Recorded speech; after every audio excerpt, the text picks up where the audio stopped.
안녕하세요. 저는 아주 평범한 생활을 하고 있는 40대 중반의 여성입니다. 요즘 들어 밤마다 잠이 오지 않고 갑자기 몸에서 열이 확 나는 게 갱년기를 심하게 앓고 있습니다. 게다가 제 주변에 일어나는 일들이 제 화를 더욱 돋구고 있었거든요.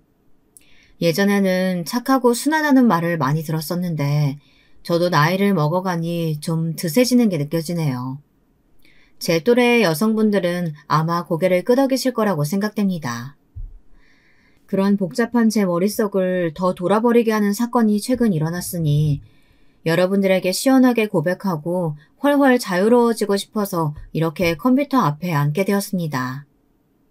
여러분, 여러분들은 가장 힐링이 되어야 할 집안이 매일 시끄럽고 싸움으로 가득하다면 어떤 기분이 드실 것 같으신가요? 누구나 원하는 로망이 있잖아요. 하루 종일 직장에서 시달리고 오면 집에서는 아무것도 안 하고 쉬기만 하면 얼마나 좋을까 하는 이런 생각이요. 그 생각에는 남녀가 따로 없는 것 같아요. 제가 무슨 일을 겪었길래 이렇게 서론을 길게 이야기하는지 여러분들 궁금하지 않으신가요? 지금부터 저의 조용한 일상을 확 뒤집어 놓았던 열받아 뒷목을 잡았던 사연을 들려드리겠습니다. 저는 서울 토박입니다.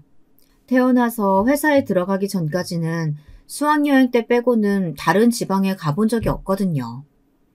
저희 외가도 친가도 다 같이 서울에 있어서 저는 어릴 때 시골에 가서 방학을 보낸다는 친구들이 그렇게 부러웠던 적이 있었습니다. 계약하면 까무잡잡하게 타서는 곤충 채집을 했다, 시냇가에서 송사리를 잡고 놀았다는 친구들의 자랑을 들으면 나는 왜 친가 외가가 다 서울인지 집에 가서 엄마한테 투덜거리곤 했었습니다. 그런 말을 들을 때마다 저희 엄마는 저에게 해주신 말씀이 있었는데요. 그 말은 바로 이런 것이었어요. 엄마, 우리 외할머니한테 시골로 이사 가시라고 하면 안 돼? 아님 동작동 친할머니한테 시골로 가시라고 하자. 어? 나 시골에서 여름방학 보내고 싶단 말이야. 그건 아무래도 어렵지. 두 분 다 친구분들이 서울에 계신데. 그러지 말고 네가 결혼해서 시골 내려가면 되잖아. 아니면 나중에 여러 군데 여행 돌아다닐 수 있는 직업을 갖든지. 너도 나중에 크면 아마 서울이 제일 좋다는 생각만 들걸? 제 어머니는 정말 예언자가 아니었을까 지금은 그런 생각이 듭니다. 우스갯소리지만 저는 지금 서울에 살고 여행 가이드를 하면서 해외나 제주도 등 주로 비행기를 타고 돌아다니는 사람이 되었거든요. 아마도 그때 들은 어머니의 충고가 저에게 큰 영향을 주었던 것 같아요. 그때부터 제 목표는 여행을 하면서 돈 버는 직업을 가진 사람이었습니다. 제가 다른 과목보단 영어를 열심히 공부했고 대학을 관광 관련 학과로 가게 된 것 역시 그때 어머니가 툭 던지던 한 말이 제 평생의 목표가 되어서였을 거예요. 저는 지금도 제 직업을 좋아하고 자랑스럽게 생각합니다. 다만 해외 출장이 자주 잡히다 보니까 연애를 진득하게 할 시간이 없었던 것 같습니다. 21살, 재수를 해서 대학에 들어갔고 제 또래의 남자들은 다들 군대에 가 있었기 때문에 대학에서도 여자들 얼굴만 보고 살았습니다. 자연스럽게 공부만 하게 되었다고 할까요? 그러다 보니 여러 남자들을 만날 시간도 숙기도 없었던 것 같습니다. 제가 30이 넘도록 남자를 데려오지 않자 어머니는 조금씩 걱정이 되셨나 봐요. 얘 진이야, 너 사귀는 사람 아직도 없어? 그럼 이 엄마가 중매하는 아줌마한테 부탁을 좀 해볼까? 사실 동네에 아는 엄마가 있는데 그 사촌 동생이 서울대 나왔대. 엄마는 참 좋아 보이더라. 사람도 수더분하게 생기고. 엄마, 저 아직 결혼 생각 없어요. 그리고 수더분하게 생겼다는 게 잘생긴 사람이 아니잖아요. 말이야, 바른 말이지. 너도 완전 예쁜 애는 아니잖아. 그게 딸한테 엄마가 할 소린가? 다른 사람들이 다 못생겼다고 해도 엄마는 자기 자식 예뻐 보인다는데. 우리 엄마는 너무 객관적이라고. 그렇게 30대의 문턱에 들어서게 되었습니다. 그동안 여행사에서 단체 관광 손님이었던 몇 명의 남자에게 가볍게 전화번호나 달라는 말을 들은 적은 있었지만 모두 정중하게 거절했어요. 모두 제 스타일도 아니고 일하는 중에는 그런 상황이 싫었기 때문이었습니다. 저는 일 관계의 사람은 사적으로 만나고 싶지가 않았습니다. 제 어머니는 그런 저를 보다 못해서 동네 중매 잘하는 아주머니에게 제 프로필이랑 전화번호를 주고 저에게 선을 보라고 재촉하기 시작했습니다. 남자에 아주 관심이 없는 사람은 아니니 사진을 보고 제 취향의 얼굴을 가진 사람이 있으면 저도 소개팅을 나가겠다고 어머니께 말해두었고요. 네 얼굴을 보고 말해. 그냥 못생기지만 않았으면 됐잖아. 남자가 장래성이 중요하지. 뭐 얼굴 뜯어먹고 살 거야? 엄마, 능력은 나도 있어. 그러니까 시댁적으로 깐깐한 사람 말고 누나 많은 사람 말고 그래도 얼굴이 어느 정도 생겨야 만날 거니까 뭐 그런 줄 아세요. 그런 조건을 아무렇지 않게 말한다고 엄마는 저에게 혀를 찢찢 찼습니다. 안 그래도 결혼하기 힘들 것 같은데 사람까지 가려가면서 만나려고 한다고 말이죠. 하지만 제 남은 인생을 좌우할 결혼인데 아무나 보고 그냥 갈 수는 없잖아요. 안 그렇습니까? 그렇게 남자 3명을 만나보았지만 모두 제 마음에 확 들지는 않았어요. 첫 번째 사람은 저도 그도 서로 마음에 들지 않아 커피만 마시고 나왔고 두 번째 남자는 저를 마음에 들어 했지만 너무 뚱뚱하고 오타쿠 같은 사람이었어요. 그리고 세 번째 남자는 키도 크고 직업도 괜찮았지만 누나가 3명이나 있었습니다. 세 번째 남자가 가장 아까웠습니다. 그렇게 3명과 잘 안 되자 중매하는 아주머니도 제 취향이 너무 까다롭다고 하면서 혀를 차는 것이었습니다. 지니 엄마, 도대체 지니는 어떤 남자가 좋대? 혹시 막 그 나이에도 아이돌 좋아하고 그러는 건 아니야? 이 동네 사람 중에 그런 잘생긴 사람이 어딨어? 이제 얼굴 좀 그만 밝히고 대충 누구든 잡아서 시집 가야지. 내년에 32 되면 더 시집 못 가. 아유, 그러게나 말이야. 나도 답답해서 죽을 것 같다니까. 저번에 세 번째 남자 말이야. 공무원이고 집안도 괜찮으니 좋더구만. 근데 누나가 3명이라고 안 간대. 쟤는 눈 깜짝도 안 하는데 내가 다 아깝더라니까. 제가 듣고 있는데도 두 엄마들은 거침없이 제 흉을 보면서 눈이 높다느니 제 처지는 생각 안 한다느니 그런 말들을 하시는 거예요. 저는 화가 나서 엄마에게 성 그만 보고 제가 알아서 남자 만나면 데려오고 아니면 평생 혼자 지내겠다고 폭탄 선언을 했습니다. 그랬더니 엄마 역시 도저히 중매 아주머니에게 미안해서 더 이상 소개 못 해주겠다고 하더라고요. 그렇게 소개팅이 없었던 일이 되었을 때쯤 저는 제 남편을 만나게 되었습니다. 남편은 우리 여행사를 광고해주는 광고 대행사에 다니는 사람이었어요. 처음엔 순수하게 일만 생각했고 3개월 동안 이 일 관계로 만나는 저도 남편도 그저 업무 파트너일 뿐이었습니다. 그러다 식성도 영화 취향도 둘이 거의 똑같다는 것을 안 후에는 저와 남편은 급속도로 호감이 되었습니다. 제가 키가 170cm인데 남편은 175cm로 저와 그다지 차이가 안 났어요. 이제까지 제 키가 크니까 저는 키 큰 남자를 만나야 옆에서 걸을 때 조금이라도 제가 귀여워 보이겠다 생각했었는데요. 그래서 이상형은 무조건 180cm 이상이었습니다. 그런데 사랑에 빠지니까 그런 것도 눈에 들어오지가 않더군요. 어느 날 저는 일 끝나고 같이 술을 마시면서 은근하게 남편을 떠보았습니다. 저기 뭐 하나만 물어볼 게 있는데 솔직하게 대답해 줄래요? 뭔데요? 어려운 질문만 아니면 다 대답할 수 있죠. 키 크고 머리 짧은 여자 어떻게 생각해요? 남편은 저를 훑어보면서 눈을 크게 떴습니다. 제가 그 키 크고 머리 짧은 여자라는 건 누가 봐도 알 수 있었거든요. 남편은 입꼬리를 올리면서 웃더니 저에게 오히려 되물었습니다. 그럼 보통 키에 호리호리한 남자 좋아해요? 좋아하면 나도 대답할게요. 네, 좋아하는 것 같은데. 그쪽은 어떻게 생각해요? 나도 지니씨 좋아요. 우리 사귀어볼래요? 남편의 첫마디에 감격한 저는 고개를 끄덕였습니다. 어떻게 될지 모르니 당분간 엄마에겐 비밀로 하기로 했는데요. 저도 해가 바뀌면 32이고 남편도 35이 되는 형편이라 저희들은 그다지 길게 연애할 시간이 없었습니다. 결국 사귄 지 6개월도 안 돼 우리는 서로의 어머니들에게 인사를 가기로 약속을 했어요. 그동안 남편에게 단점 같은 건 안 보였기 때문에 저는 아주 마음을 푹 놓았는지도 모르겠습니다. 앞으로도 살면서 그 남자의 단점 같은 건 안 보일 거라고 굳게 믿은 모양이에요. 제 어머니는 남편을 무척 마음에 들어 했습니다. 얼굴도 그 옛날 시트콤에 나온 남자 배우처럼 잘생겼고 넉살도 좋은 것이 어른들 비위도 잘 맞추는 능력이 있었거든요. 광고에서 영업직으로 일하는 남편이었으니 어머니 마음에 안 들 수가 없었죠.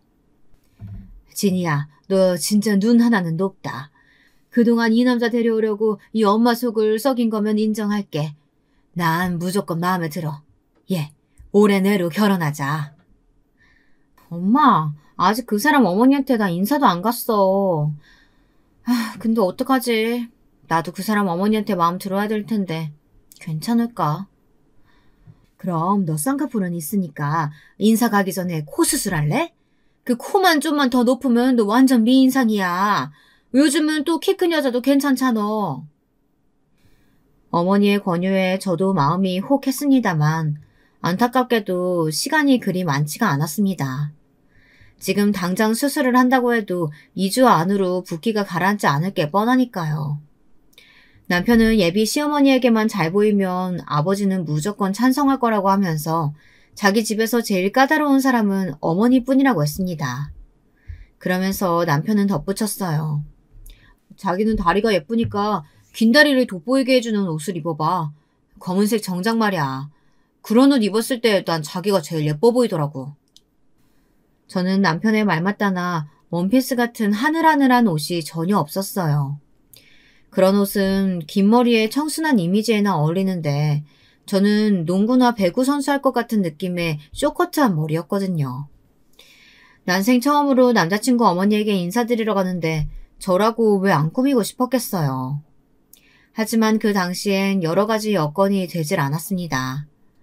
그래도 예비 시어머니에게 잘 보이고 싶어서였는지 저는 미용실에 가서 메이크업을 받고 갈 만큼 긴장을 했습니다. 도저히 제가 혼자 화장해서는 견적이 안 나왔거든요. 그날은 일요일이었고 어머니를 만난 곳은 인사동에 있던 좀 오래된 전통 찻집이었습니다. 저는 한방차를 그다지 좋아하지 않아 커피를 시켰는데요. 시어머니는 이런 데 와서 커피 찾는다면서 남편 앞에서 저를 촌스럽다고 하더라고요. 야는 쌍화차 안 좋아하는갑다. 서울서 나고 자랐다 하더니 왜 전통 찻집 처음 와보나. 촌스럽구만. 엄마, 우리 동네라고 생각하지 마라. 얘 서울애라니까. 그러니까 내가 카페베네 같은 데서 보자 않았나. 뭔 소리야 너. 우리 진희씨 서울 토박이라니까. 미끈한 얼굴로 대구 사투리를 쓰는 남편의 새로운 면에 저는 얼굴이 확 붉어졌습니다. 그런 갭이라고 하나요? 아무튼 저는 그런 면을 보고 다시 남편에게 반했습니다. 그러나 시어머니는 처음 봤을 때 제가 너무 남자 같은 데다가 목소리도 털털해서 마음에 안 들었다고 하시더라고요. 제가 본 시어머니의 첫인상은 빠글빠근 파마에 붉은 입술에 턱 가운데 점이 있는 완전한 시골 아줌마였는데 말이죠. 그러니 저나 시어머니나 서로 첫인상은 그다지 마음에 안 들었던 것으로 하죠. 시어머니는 결혼을 하면 서울서 살 건지, 집안은 어떤지, 본가는 무언지 초등학교 도덕 선생님 같은 질문을 하셨는데요. 저는 너무 긴장하고 식은땀이 흘러 제대로 대답했는지 모를 정도였습니다.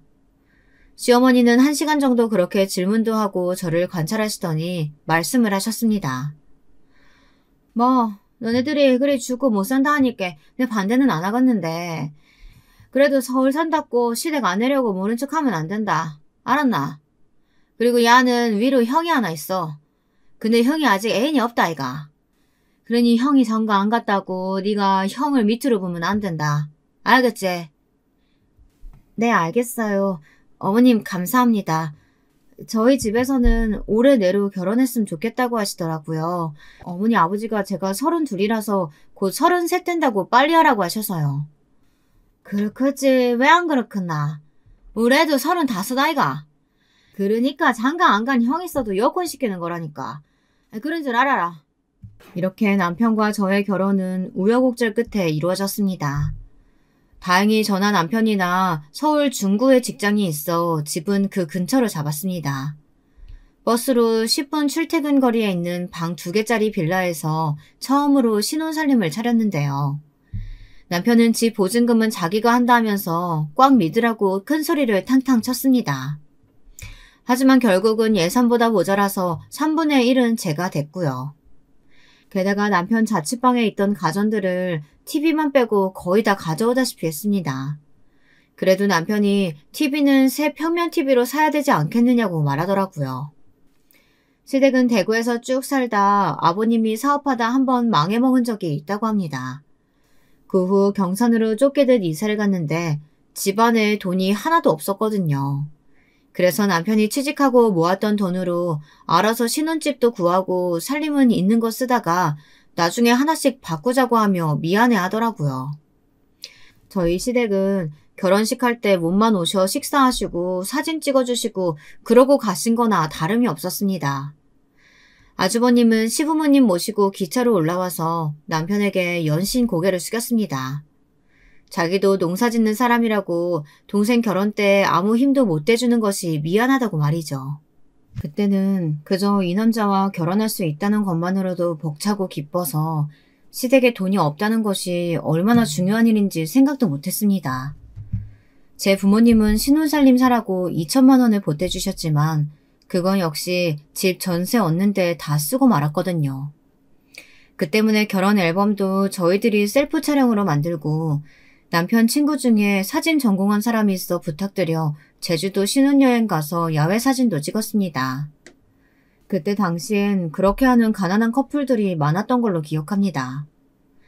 그렇게 저는 호기롭게 결혼 생활을 시작했습니다. 세상에 우리 둘을 건드리는 사람들만 없다면 아주 알콩달콩 잘 살 수 있다고 큰 소리도 탕탕 치면서 말이죠. 저는 친정어머니에게도 말했습니다. 매주 친정집에 갈 수 없을 거라고. 물론 시댁은 지방이라서 더 자주 못 가지만요. 아무래도 여행사 일은 주말이 더 바쁘니까요. 시어머니께도 제가 하는 일이 자주 출장을 가고 주말도 없는 일이라고 미리 말씀을 드렸습니다. 그때는 시어머니가 알겠다고 수긍을 해주셔서 저는 마음을 너무 놓았던 것 같습니다. 결혼을 하고 3개월이 지나자 시어머니는 슬슬 전화를 해서 저한테 언제 시골에 내려오는지를 물어보셨어요. 애기냐? 난데 다음 주에 시아버지 생신이다. 아무리 바빠도 다음 주 주말에는 경산 좀 내려와라. 알았나? 아, 어머니, 저도 내려가고 싶은데 제가 다음 주에 동남아로 가이드를 가야 돼서요. 죄송한데 남편 편에 선물 보내드릴게요. 정말 죄송해요. 너네 회사에 너밖에 일할 사람 없다 하더나. 아무리 바빠도 결혼하고 처음 맞는 시아버지 생신에 못 오겠다는 게 말이 되나? 시끄럽구만. 딴 사람 그 동남아 보내고 닌 경산으로 와라. 알았지? 시어머니의 전화는 일방적으로 쭉 끊겼고 저는 다급하게 신랑에게 전화를 걸어 어떻게 해야 하냐고 의논을 했습니다. 처음엔 신랑이 시어머니를 잘 설득해 보겠다고 걱정하지 말라고 하길래 저는 남편의 말만 믿었죠. 그러나 그날 퇴근하고 집에 오니 남편이 걱정스러운 표정으로 말하는 것이었습니다. 시골 엄마한테 계속 전화 오는데 어떡하지? 그래도 당신이 결혼 초기에 며느리 노릇 잘 해놔야 나중에 할 말이 없지. 그 동남아 가이드 일정은 회사에다 다른 사람 시키면 안 되냐고 물어봐봐. 당신 결혼한 지 얼마 안 됐으니까 사장님이 이해해 주시지 않을까? 당신이 말 못할 것 같으면 내가 부탁해볼게. 사장님이랑 나 친하니까. 아니, 당신 어머니 설득해본다고 큰소리 떵떵 칠 땐 언제고. 당신 사실 어머니가 무서운 거지. 35이나 먹어가지고 어머니 말이라면 무조건 내내 하는 예스맨인 거 아니냐고. 난 당신이 이제까지 너무 좋기만 했는데 좀 실망이야. 남편은 제 말이 안 입곱게 생각됐는지 주먹을 쥐고 입술을 악 물었지만 아무 대답도 할 수가 없었나 봐요. 그 말이 전곡을 찌른 거나 마찬가지였을 테니까요. 저는 도저히 사장님께 말을 못하고 끙끙 앓고 있었는데 언제 만났는지 사장님이 제 남편이 부탁하더라고 하며 동남아 가이드 일정을 빼주더라고요. 그러면서 사장님은 싸늘하게 덧붙여 말했습니다. 진희씨, 내가 신혼 3개월 차에 시부모님한테 효도 좀 해야 한다고 하도 자기네 남편이 부탁을 해서 이번만 미쓰리한테 자기 대신 동남아 가라고 하는 거야. 다음엔 이런 일 없었으면 좋겠어. 효도도 좋지만 사회생활이 먼저 아니겠어? 결국에 저는 사장님에게 미안해서 죽을 것 같은 역적이 되고 가고 싶지 않은 시댁에 가게 되었습니다. 그날 가이드 일정이 없었더라면 저도 아버님 생신에 마음 편하게 가서 시키는 대로 음식도 하고 인사도 드리고 효도하고 오는데 아무런 반감도 없었을 테지만 결과적으로 어머니는 제 직장 생활을 무시하신 거나 마찬가지였습니다. 거기다 남편은 불을 붙인 꼴이었고요. 시아버지의 생신 전날 저는 결혼하고 두 번째로 시댁에 갔습니다. 저희 시댁은 시골에 있는 집이라 그때 당시만 해도 화장실이 집 밖에 있었거든요. 겨울에는 추워서 화장실에 가고 싶지 않을 정도였어요. 저는 시댁에 가보고 나서 시골집에 대한 낭만이 싹 사라져 버렸습니다. 너무 불편하고 좁고 여름에는 덥고 겨울에는 추운 시골집은 도저히 계속 살 수 있는 곳이 못 되었습니다. 저는 그런 시댁에서 며칠씩 자고 싶은 마음이 더더욱 없었어요. 하지만 저만 빼고 시댁 사람들은 그 집에 아무도 불평불만이 없었던 것 같아요. 남편은 하루 더 자고 가면 안 되겠냐, 내일이 월요일이 아니면 정말 계속 있고 싶다 말하면서 옆에서 보는 저를 불안하게 만들었습니다. 아, 내는 우리 엄마 밥이 세상에서 제일로 맛있다. 세상 어디 음식 먹어봐도 우리 엄마 반찬만 못하다 아이가. 아이고, 그랬나. 하모, 이 엄마가 손맛이 좀 있긴 하지. 안 그랬나? 애기 니도 맛있나? 아, 네, 맛있어요. 어머니 음식 솜씨 좋으시네요. 맛이 없지는 않았지만 눈에 확 띄게 맛있는 솜씨도 아니었습니다. 저는 서울 사람이라서 막 짜고 매운 입맛이 아니어서 그런지 시댁에서 밥을 먹고 오면 꼭 배탈이 났거든요.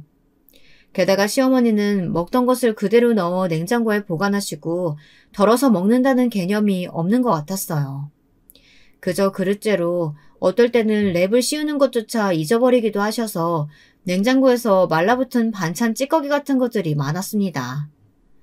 그걸 볼 때마다 저는 저절로 얼굴이 찌푸려지는 게 냉장고 정리를 해드리고 싶었지만 시댁 살림을 맘대로 건드리면 안 될 것 같아 꾹 참았습니다. 그리고 시어머니는 음식을 버리면 벌 받는다고 하시면서 뭐든 만들어 놓으면 끝까지 드셨어요. 오래돼서 곰팡이가 나도 그 곰팡이만 쓱 떠내고 다시 드시는 분이었습니다. 저랑은 여러 가지로 맞지 않는 사고방식이었습니다. 비위생적이기도 하고요. 그렇게 억지로 시아버지의 첫 번째 생신을 보내고 서울로 다시 돌아온 저는 다음부터는 회사 일이 먼저이니 그런 일이 있으면 저에게 맡겨달라고 남편에게 조심스럽게 이야기했습니다. 그랬더니 남편은 도리어 저에게 화를 내는 것이 아니겠어요? 아, 내가 당신이 직접 말하면 불편할 것 같아서 말도 못하고 있길래 사장님이랑 단판 지어서 해결해 준 거잖아. 그런데 고맙다고 말은 못할 망정. 뭐라고? 간섭하지 말라는 거 아니야. 결혼했으면 시댁 친정 이래도 상관을 하고 살아야지. 당신 혼자서 살던 세상 아니야. 이제는 서로의 집안에 대해서도 할 도리는 해야 한다고. 그래, 그 부분은 나도 알아. 서로 할 도리는 해야지. 하지만 미리 약속된 것도 아니고 회사 스케줄까지 빼가면서 꼭 참석해야 할 큰 행사였어? 환갑이나 칠순도 아니었고 그저 그냥 생신이었던 거잖아. 내 말이 틀려? 당신은 만약에 회사에서 출장 잡혔는데 우리 엄마가 생신이라고 오라고 한다면 기분이 어떻겠어? 당연히 출장 빼고 갈 정도로 효자야? 당연하지. 난 장모님도 부모님이니까 그렇게 했을 거야. 당신은 그렇게 안 했을 거라는 거 아니야. 와, 정말 당신 냉정한 사람이구나. 남편은 화를 버럭 내며 다른 방으로 들어가 문을 쾅 닫고 나오지 않았습니다. 3개월 만에 첫 부부싸움을 한 우리는 며칠간 냉랭한 채로 보냈습니다. 서로 얼굴을 마주치지도 안방에서 같이 자지도 않았습니다. 남편은 작은 방에서 바닥에 이불을 깔고 지냈고 저는 큰 침대를 혼자 차지하고 자는 게 아주 좋더라고요. 그렇게 일주일이 지나자 남편이 퇴근하고 오랜만에 외식이나 하자고 문자를 보냈습니다. 싸운 지 일주일이나 됐는데 이제는 화해해야 될 것 같아서 오늘 퇴근하고 밖에서 저녁 먹고 들어가자. 끝나고 당신네 회사 앞에서 기다릴게. 남편의 문자를 받고 저는 속이 좁지만 이겼다는 생각이 들더군요. 제가 잘못한 게 없는데 화를 먼저 낸 건 남편이고 저는 혼자 자는 것도 나쁘지 않았거든요. 작은 방에서 몸을 구겨 넣으며 작은 이불을 덮고 자던 남편이 그게 불편해서 이런 화해의 제스처를 보내온 게 아닌가 생각이 듭니다. 그날 강남의 패밀리 레스토랑에서 밥을 사준 남편은 이제 그만 안방으로 들어오고 싶다는 뜻을 내비쳤습니다. 제가 못 들어오게 막는 것도 아닌데 왜 그러는지 저는 이해가 안 됐지만 선선히 웃는 얼굴로 말했습니다. 그래, 당신이 나한테 소리 지른 것만 사과하면 그렇게 해. 내가 잘못한 건 없으니까. 그리고 내가 나가라고 등 떠민 것도 아니고 당신이 제 발로 나가서 작은 방에서 지냈잖아. 끝까지 자기 잘못은 하나도 없네. 소리 질렀던 건 미안해. 하지만 당신도 그런 냉정한 소리 한 건 사과해야 될 거 아니야. 저는 아무 말도 하지 않았습니다. 제가 잘못했다고 생각하지 않았으니까요. 남편은 저보고 독하다고 인정할 줄을 모른다고 뭐라고 하더니 먹던 것도 멈추고 먼저 계산을 하고 밖으로 나가버리더군요. 음식도 더 남았고 저는 아직 배가 고팠지만 어쩔 수 없이 급하게 남편을 따라 밖으로 나갔습니다. 그러나 남편은 그새 주차장에서 차를 빼더니 제가 기다리라고 소리를 지르는 것도 들은 척 안 하고 그대로 먼저 집으로 가버렸습니다. 저는 너무 약이 올라서 부들부들 떨면서 남편에게 전화를 했어요. 당신 빨리 이리로 다시 안 와? 나 안 데리러 오면 진짜 화낼 거야. 그렇게 혼자 잘났으면 택시 타고 집에 오면 되겠네. 내가 당신 택시기사야? 오라면 오고 가라면 가게? 알아서 와. 이 집안 사람들은 자기 할 말만 하고 전화를 끊어버리는 것이 다반사였습니다. 그날을 기점으로 저는 남편에게 아무런 기대도 사랑하는 감정도 없어져 버리고 말았습니다. 그냥 허울뿐인 껍데기만 부부로 살아왔던 것 같아요. 물론 그동안 좋았던 기억이 하나도 없었다고는 말은 못하겠지만 그걸 붙들면서 평생을 살고 싶지는 않았습니다. 언젠가 무슨 꼬투리가 하나라도 걸리면 이 사람과 이혼을 하고 자유를 찾고 싶다는 열망이 마음속에 점점 자리를 잡았습니다. 그러다가 결혼 1년 반 만에 첫 아이를 임신하게 되었습니다. 애를 낳기 2달 전까지 저는 여행사에서 계속 일을 하였고 여행 중기부터는 해외 출장을 가지 않도록 사장님이 스케줄을 조정해 주었습니다. 그러다 보니 저는 집에 오면 그대로 누워서 아무것도 못할 만큼 힘들고 몸도 퉁퉁 부었습니다. 남편은 처음엔 쓰레기 버리거나 설거지 등등을 도와주었지만 야근이 잦아지게 되자 저희 집은 점점 쓰레기 더미가 쌓여갔습니다. 저는 불안한 마음에 친정엄마에게 도와달라고 전화를 하게 되었습니다. 엄마, 남편이 집안일 못할 정도로 늦게 들어와. 나 몸이 너무 무거워서 그런데 우리 집에 와서 일 좀 도와줄 수 있어요?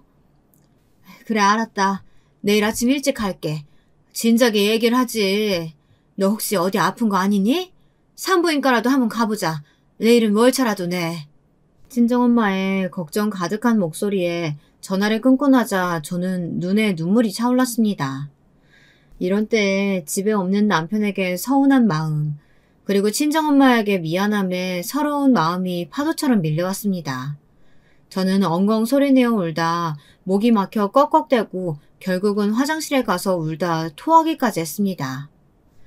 다음날 친정어머니는 집에 오셔서 집 안에 있는 쓰레기도 다 버려주시고 반찬 만들어 오신 것도 냉장고에 넣은 후 저와 함께 산부인과에 가셨습니다. 산부인과에서는 경미한 임신 우울증과 함께 혈압이 조금 높으니 임신 중독증이 되지 않도록 적당한 운동을 하라고 했습니다.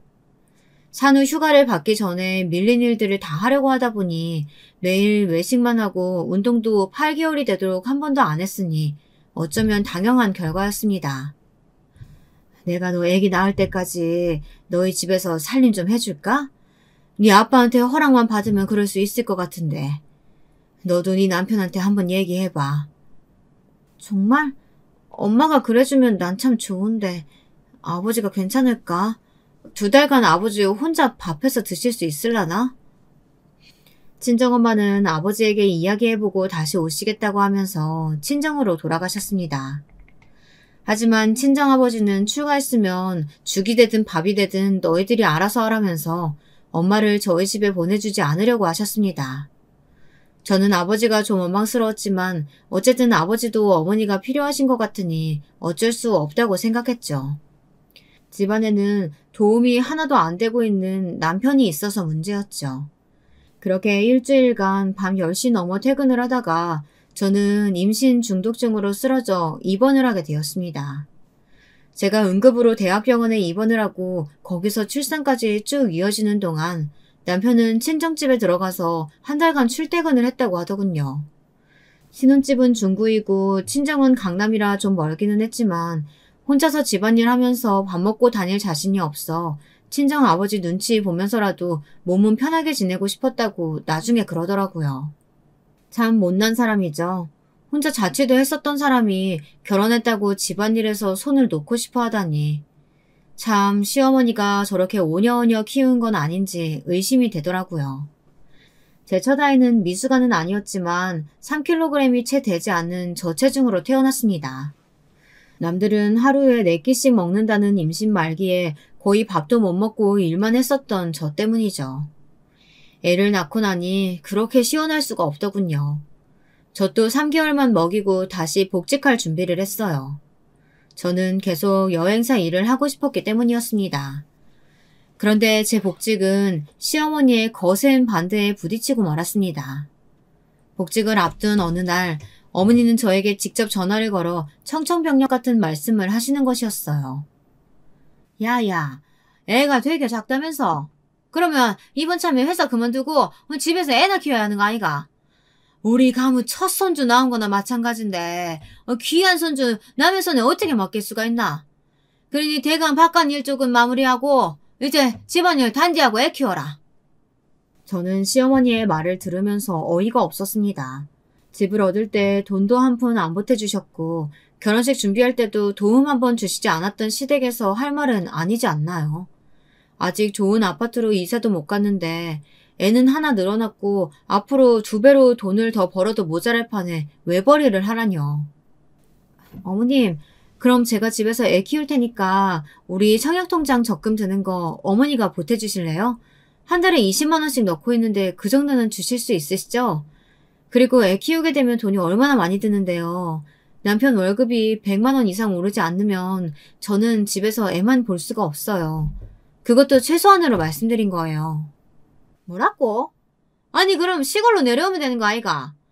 이 동네에 얼마나 멀쩡한 빈집들이 많은데. 그리고 뭐 네가 벌면 얼마나 번다고 애도 못 키우면서 회사를 다녀야 한다는 거냐. 가족이 먼저지 니는 돈이 먼저가. 시어머니의 호통소리에 저는 갑자기 울컥해서 전화통을 붙잡고 울면서 막 소리를 쳤습니다. 옆에서 그 광경을 보던 남편이 제가 미친 줄 알았다고 말할 정도였으니 제가 얼마나 힘들었는지 이해가 가시리라 생각합니다. 어머니, 이런 말 안 하려고 했는데요. 어머니가 저희 결혼할 때 뭐 보태주신 거 하나라도 있으세요? 시댁에 돈 없다고 남편이 미안하다고 할 때도 저 불평 한마디 안 했어요. 다른 친구들은 시댁에서 집 해줬다, 전세금 보채줬다 얘기 들을 때마다 제가 얼마나 속상했는지 아시냐고요. 저는 가전 가구 사라고 엄마가 준 돈도 다 전세금으로 보탰었다고요. 그건 알기나 하세요? 뭐라고? 네 그걸 계속 마음에 담아두고 있었나? 내 처음부터 말했다 아이가. 우리는 애들한테 물려줄 재산은 없다고. 그리고 다 컸으면 니들이 알아서 결혼해서 사는 게 맞다. 그래 생각했다. 앞으로 내한테 도와달라 전화하지 마라. 알겠나? 저는 매정한 시어머니의 전화통화를 끝으로 다시는 제가 먼저 연락을 하지 않았습니다. 그리고 친정에 매일 아침 제 아기를 맡기고 여행사에 다시 복직을 했습니다. 친정엄마는 시어머니한테 뭐 그렇게 기대를 했냐고 하며 엄마는 처음부터 그럴 사람이 아닌 게 눈에 보였다고 하더군요. 내가 아기 봐줄 테니까 일 계속해. 엄마는 네가 육아 때문에 경력 단절되는 걸 못 봐. 이 엄마가 그렇게 살아서 그런지 집에서 아버지 눈치 보면서 아직도 돈 제대로 못 쓰고 다니고. 너는 절대 그러지 마라. 알았어? 극구 안 받으시겠다고 하셨지만 저는 친정어머니에게 고맙고 미안해서 저희 애를 봐주시는 동안 한 달에 50만 원씩 드렸습니다. 엄마가 저 대신 허리가 휘도록 육아를 하는데 그 정도는 드려야 한다고 생각했어요. 남편도 크게 이의가 없었습니다. 자기 본가에서는 아무도 도움을 안 주니까 남편이 사실 할 말도 없었겠죠. 이렇게 든든한 친정어머니 덕에 저는 아들을 둘을 낳고도 계속 여행사에서 안 잘리고 일을 해서 실장 직위까지 올라갔습니다. 실장이 되면 해외 출장은 그다지 많이 보내지 않지만 저는 가끔 사장에게 말해서 신혼여행을 위주로 몰디브나 동남아 정도는 해외 출장을 가게 해달라고 했습니다. 맨날 한국에서 서류 업무 대행만 하면 몸이 좀 근질근질했거든요. 남편과 애들의 등살에서 벗어나서 저도 가끔 출장으로 숨을 돌리는 시간이 필요했다고나 할까요? 그동안 저는 청약증정을 가지고 있어 여기저기 알아봐 은평구에 있는 30평대 아파트로 이사를 하게 되었습니다. 그동안 안 먹고 안 입고 절약하면서 넣었던 적금도 깨고 집 담보대출도 받으면서 처음에는 새로 분양받은 집을 남편과 공동 명의로 하기로 했습니다. 사실 집값을 치르면서 남편이 보탠 돈은 1억도 채 되지 않았지만 자기도 3분의 1 정도는 했다고 하면서 공동 명의를 하자고 떼를 쓰듯 말하더라고요. 저는 일단 아무런 생각 없이 그 의견에 찬성을 했습니다. 그때는 남편과 헤어질 거라고는 생각도 하지 않았고 남편이 저 몰래 집을 담보로 사고를 칠 줄도 몰랐으니까요. 그러나 제가 남편을 공동 명의에서 빼고 제 집을 온전히 제 소유로 해야만 했던 기막힌 사건이 일어나고 말았는데요. 세상에 남편이 저 몰래 코인에 투자를 했는데 그때 집을 담보로 돈을 빌려 투자를 했다는 것입니다. 그런데 은행에서 집이 저와 공동 명의가 되어 있으니 처음엔 대출을 거절했고 남편이 그 이유를 물어보니 저와 함께 와야 한다고 했대요. 그래서 남편은 남편 회사에 저랑 나이와 이름이 비슷한 진이라는 직원의 도움을 받아 몰래 대출을 받을 수 있었다고 하더라고요. 나중에 알게 된 일이지만 저는 그 말을 듣고 너무 화가 났습니다. 여러분들은 이런 큰 사고를 친 남편과 같이 살 수 있으시겠어요? 제 남편은 저한테 그 사실을 들키니 정신없이 손을 모아 싹싹 빌었습니다. 여보, 미안해. 하지만 나도 돈 더 벌어보고 싶어서 그랬던 거지. 내가 그 코인이 망할 줄 어떻게 알았겠어. 제발 화풀고 나 좀 용서해줘. 나 당신이랑 이혼 못해. 우리 두 아들을 생각해서라도 나 좀 용서해주라. 도저히 이해가 안 된다. 돈을 불리려고 했대도 어떻게 나한테 말 한마디 상의도 없이 혼자서 사고를 쳐? 만약에 흑자가 돼서 벌었으면 나한테 말이나 했겠어? 자기 멋대로 쓰고 싶었을 거 아냐. 안 되겠어. 당장 이혼장을 쓰던지 이 집 명의 당신 명의 빼고 내 소유로 해야겠어. 앞으로 같이 사는데 또 이렇게 큰 사고 치게 놔둘 순 없잖아. 결국 남편은 제가 하자는 대로 다 해주고 겨우 이혼소송을 면할 수 있었습니다. 그것은 각자 번 돈을 생활비 통장에 넣던 방식을 바꾸고 남편의 월급도 제가 전부 관리하여 한 달에 70만 원의 용돈만 받는 것으로 합의를 했습니다. 남편이 잘못한 걸 어쩌겠어요. 남편이 사고친 돈은 5천만 원이었고 그 돈을 다 갚기까지 월급 중 일정 부분을 차압당해야만 했습니다. 그렇게 3년이 흘렀습니다. 그동안 남편은 빚졌던 돈의 반 정도를 갚은 상황이었죠. 애들도 10살, 8살이 되어 육아에서도 어느 정도 자유로워지고 겉으로는 평온해 보이는 나날이었습니다. 하지만 제가 놀라고 당황해야 할 마지막 사건이 남아있었습니다. 지금도 생각하면 치가 떨리는 일이었어요.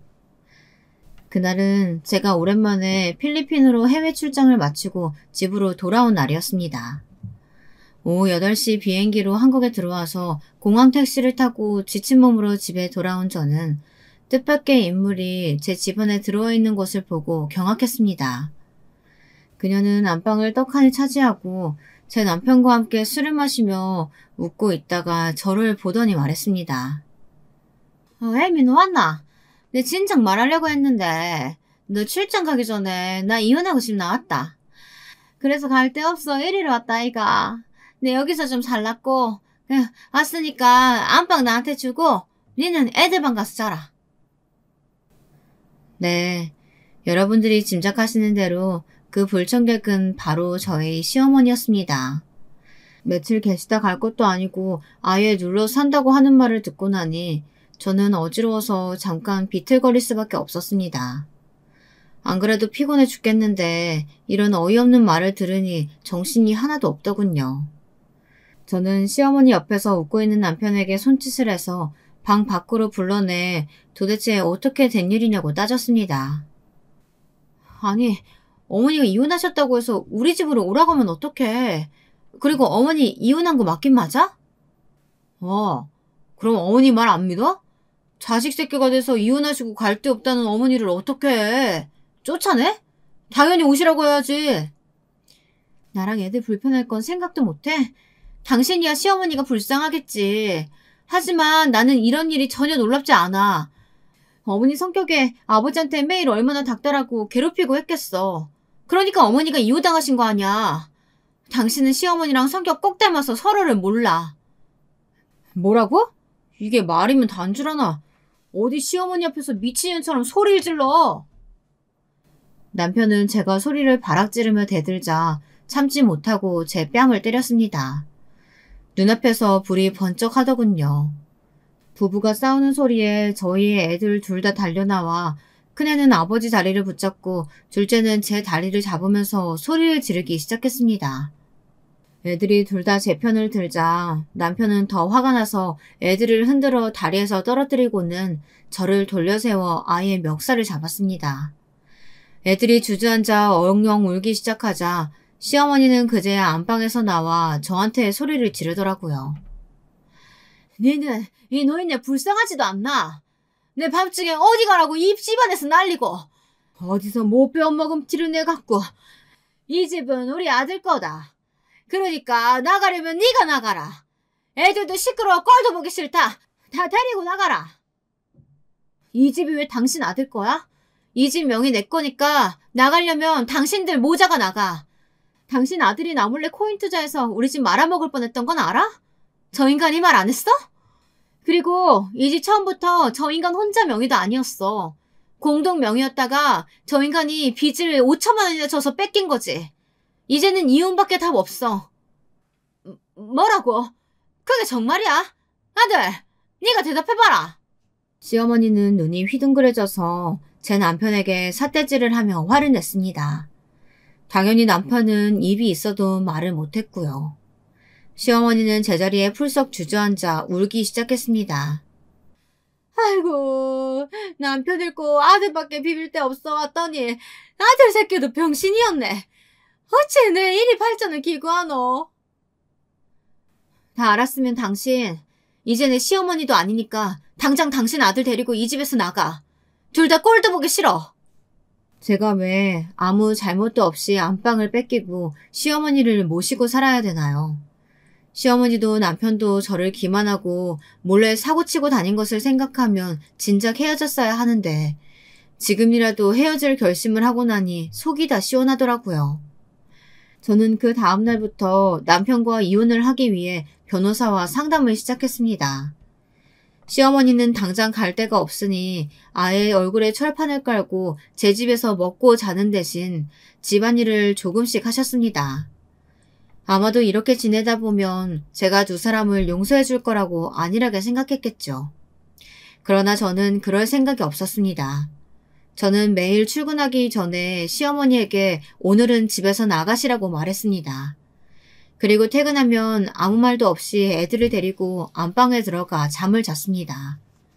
시어머니는 안방을 차지하고 싶었겠지만 2층 침대와 책상만으로도 좁아터진 애들 방에서 잘 수밖에 없었고요. 남편은 옷으로 가득한 방에서 자든지 거실 소파에 몸을 꾸기고 잠을 잤습니다. 그 두 사람은 돈도 없으니 어디 갈 데도 없었을 겁니다. 그런 불편한 동거가 한 달이 지났습니다. 저는 두 사람을 어떻게 제 인생에서 떼어낼까 생각하다가 결국 집을 팔면 된다는 결론에 도달했어요. 그래서 금매로 집을 내놓고 아이들과 함께 지낼 애들 학교 근처에 작은 아파트 전세를 구했어요. 하루 월차를 내고 저는 최소한의 짐을 싸고 집안에 있던 가구들을 몽땅 리사이클 시티에 내놓았습니다. 그리고 저는 애들과 함께 전셋집으로 이사를 왔습니다. 그날 저녁 퇴근한 남편이 화가 잔뜩 난 목소리로 제게 전화를 했더군요. 이게 어떻게 된 거야? 왜 집에 가구가 다 나간 건데? 당신 정말 나랑 이혼이라도 할 참인 거야? 그렇게 미안하다고 했어도 용서해주지 않을 거야? 당신 정말 못된 인간이다. 내 인내심은 이미 다 바닥났어. 그러니까 그 집 팔리기 전에 얼른 너네 엄마랑 이사가. 안 그러면 길바닥에서 노숙해야 될걸? 집까지 내놓았다는 소리를 들은 남편은 이제 더 이상 저에게 매달려봤자 소용이 없다는 것을 절실히 느꼈는지 욕을 한 바가지 하면서 억지로 짐을 싸 시어머니와 함께 호텔로 갔다고 합니다. 그 아파트는 좋은 역세권에 있는 인기 매물이어서 금방 팔렸고요. 저는 집 한 돈을 그 두 사람에게 절대 내놓지 않을 생각이었지만 남편은 그걸 어떻게 알았는지 집 살 때 자기가 보탰던 돈을 돌려달라고 소송을 건 상황이에요. 하지만 저는 그동안 제가 받은 정신적 피해를 들면서 그 돈을 주지 않을 생각입니다. 저는 몇 달 전 남편과의 이혼 소송에서 승소했습니다. 그리고 애들의 양육권을 가져오고 남편에게는 양육비를 한 달에 150만 원 받는 것으로 마무리를 했습니다. 법원에서는 남편이 저 몰래 문서를 위조해 대출을 받은 상황이나 저 몰래 코인으로 가정에 경제적인 손해를 끼친 점, 그리고 집이 팔리기 전에 다시 공동 명의로 돌려놓으려고 시도했던 점 등을 들어서 저에게 승소 판결을 내렸습니다. 이로써 제 길었던 남편과의 이혼이 끝났습니다. 저도 아이들도 그날은 케이크를 사서 조그마한 파티를 했어요. 친정 부모님도 새로 이사한 집에 오셔 미역국을 끓여 같이 저녁을 먹었습니다. 지금은 저희들끼리 잘 살고 있지만 친정엄마의 보살핌이 없었다면 저도 여행사를 계속 다니지 못했을 때고 아버지께서도 제 시댁의 이혼과 저의 이혼을 목격하고 나서부턴 친정어머니에게 조금이라도 잘해주려고 노력을 하시더라고요. 늦게나마 친정아버지도 마음을 돌려 다행이라고 생각합니다. 여러분, 오늘 저의 막장 드라마 뺨치는 사연을 어떻게 생각하셨나요? 비록 시어머니와 남편 때문에 마음고생은 심하게 했지만 이제는 지긋지긋한 그 두 사람도 떼어냈고 애들과 조용하고 행복한 삶을 살아가려고 합니다. 제 아들들도 아빠가 눈앞에서 저를 때리는 장면을 보고 나더니 아빠가 잘못했다면서 꽤 오랫동안 남편의 얼굴도 보고 싶어 하지 않더라고요. 그러다가 또 핏줄이 끌렸는지 남편은 최근에 애들의 면접 교사권을 신청했습니다. 지금 당장은 들어주지 않겠지만 애들도 크면 제 친부를 볼 권리를 행사하게 될 날도 있겠죠. 저는 막을 생각은 없습니다.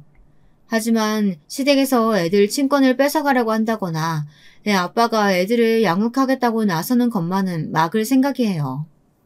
그 콩가루 집안에 애들을 맡겼다가는 어떻게 될지 모르니까요.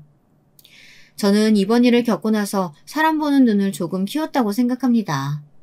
가족이란 직장이나 사회생활에서 잠시 스쳐가는 인연이 아니니 천천히 시간을 들여 지켜보고 충분히 검증을 거쳐서 결정해야 한다는 교훈을 남기게 되었습니다. 당분간 새로운 사람은 생각도 하지 않을 것 같아요. 애들이 다 성숙해서 엄마를 이해할 날이 오면 모르겠지만 지금 재혼을 한다면 애들이 적지 않은 상처를 받을 것 같아서요. 제게는 사랑하는 아들들만 있다면 행복하니까요. 제 긴 사연 들어주셔서 감사합니다. 여러분들 모두 행복하세요. 안녕하세요. 저는 서울에 사는 50대 중반 여자입니다. 저는 예쁜 딸아이를 하나 두고 있는데요. 딸아이를 키우면서 참 힘든 일이 많았습니다. 그런데 얼마 전에 저의 30년 묵은 응어리를 제 딸내미가 속 시원하게 풀어주어서 얼마나 통쾌했는지 몰라요. 아무래도 제가 딸 자식 하나는 똑 부러지게 잘 키운 것 같아요. 요즘 그 일 때문에 매일 배꼽 잡고 웃다 보니 딸내미가 저지른 그 무모하면서도 통쾌한 짓을 자랑 한번 해보고 싶어서 사연을 보내봅니다. 제 이야기를 들으면서 같이 속 시원해 하셨으면 좋겠어요. 먼저 30여 년 전으로 거슬러 올라가겠습니다. 저는 20대 초반의 나이에 서울에서 일을 다니다가 남편을 만나게 되었는데요. 남편은 본가가 지방이었지만 혼자 서울살이 해보겠다고 올라와서 살고 있는 중이었습니다. 남편은 조금 가부장적인 면이 있긴 했지만 그 시절 남자들이 대부분 그랬기 때문에 별로 이상한 구석은 느끼지 못했어요. 저는 저에게 적극적으로 대시하는 남편에게 푹 빠져버렸습니다. 그런데 시부모님이 저를 안 좋아하셨기 때문에 결혼을 허락받기까지는 굉장히 힘들었어요. 시부모님은 지방에서 큰 고깃집을 운영하고 계셔서 집안이 좀 부유한 편이었는데 저는 친정부모님이 두 분 다 안 계셨고 모은 돈도 없었기 때문에 마음에 안 드셨던 거죠.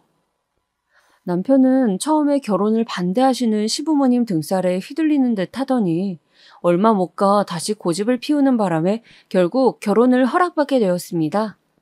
다만 조건이 있었죠. 저랑 남편 모두 다 서울에서 다니던 직장을 그만두고 시부모님이 계시는 지방으로 내려와 식당 일을 도우라는 조건이었어요. 저는 그 지역에 연고도 하나 없었지만 남편 하나 믿고 내려가게 되었습니다.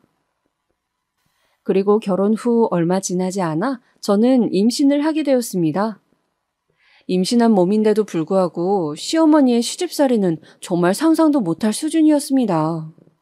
새벽 일찍 시부모님이 운영하시는 고깃집으로 출근을 해서 재료를 손질하고 식기를 정리하고 반찬을 준비하는 등 해야 할 일이 산더미였습니다. 직원들이 있긴 했지만 워낙 장사가 잘 되다 보니 일손이 많이 모자라더라고요. 어머님은 저를 마치 하인 부리듯이 부리셨습니다.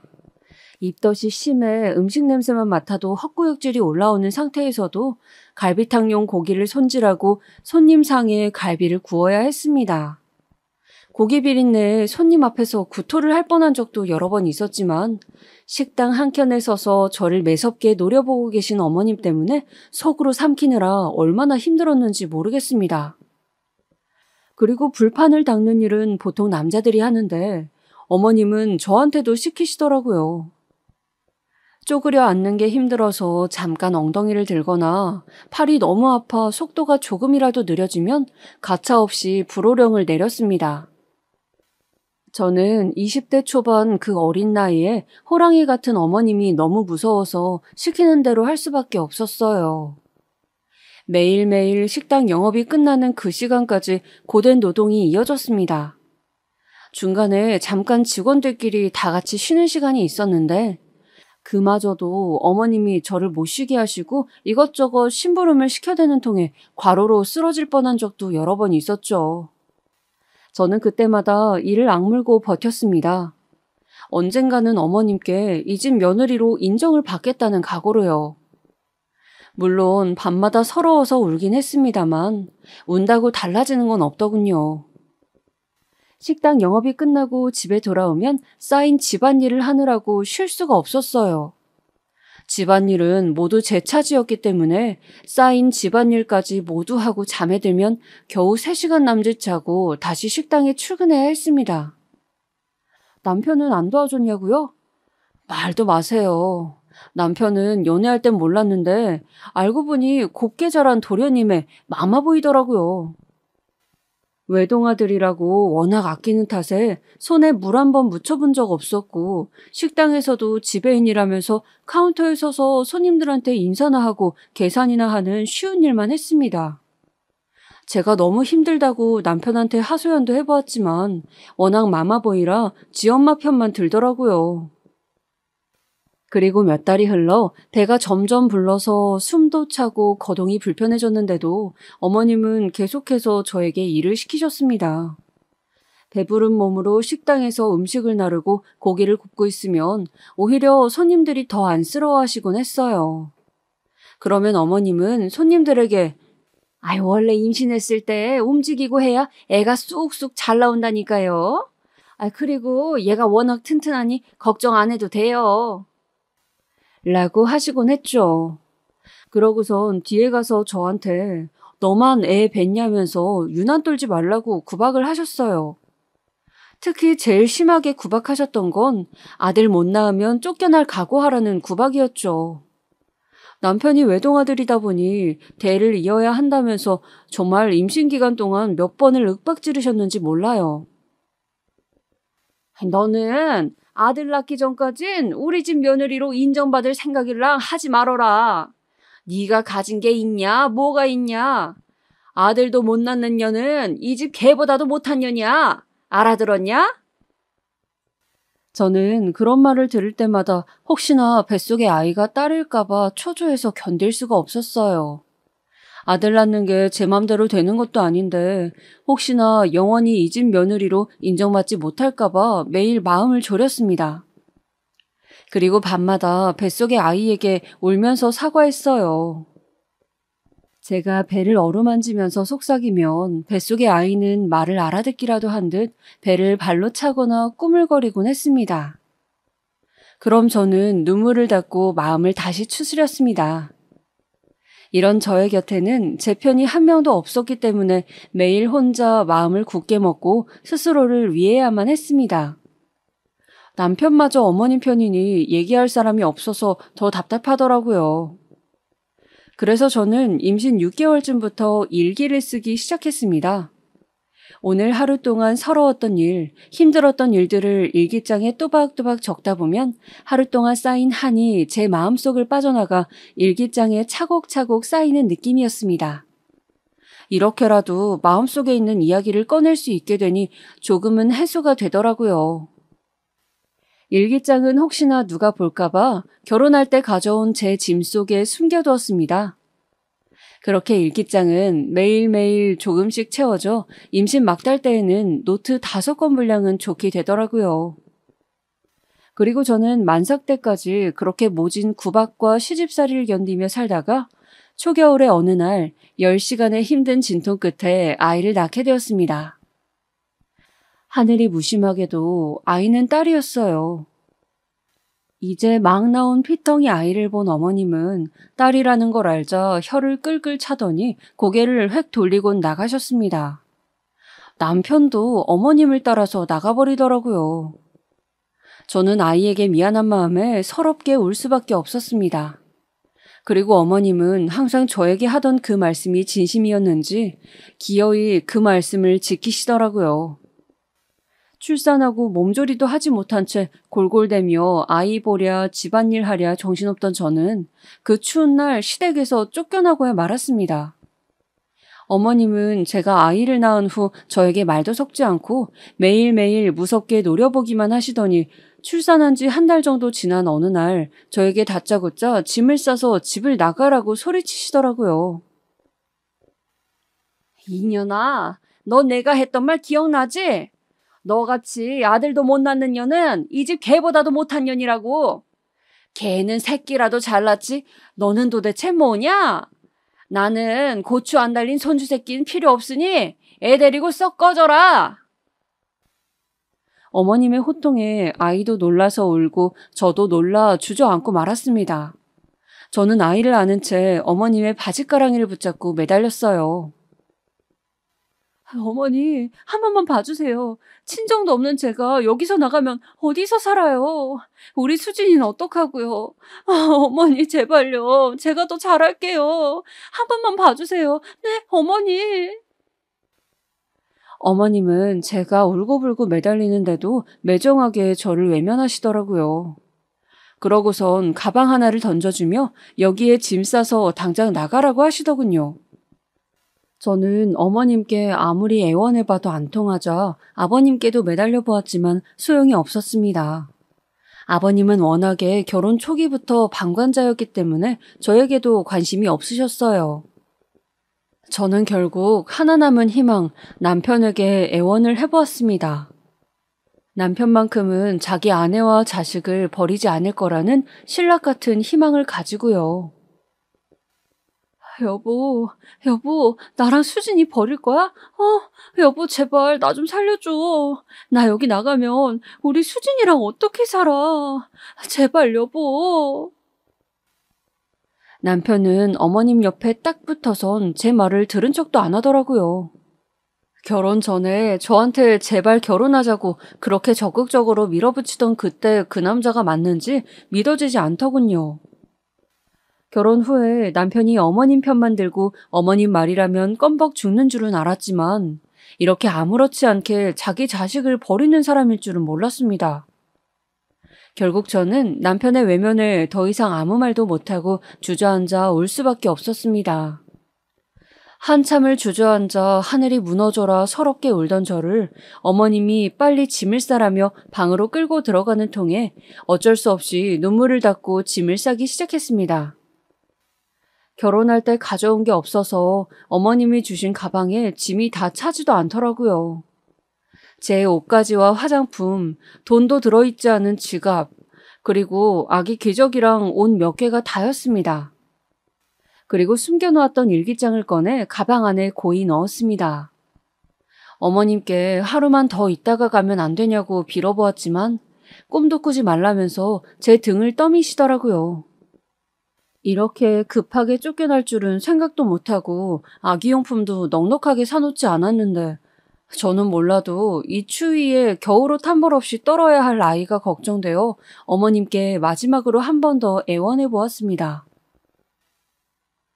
어머니, 우리 수진이 겨울옷도 없고 기저귀도 이게 다인데 조금만이라도 도와주시면 안 될까요?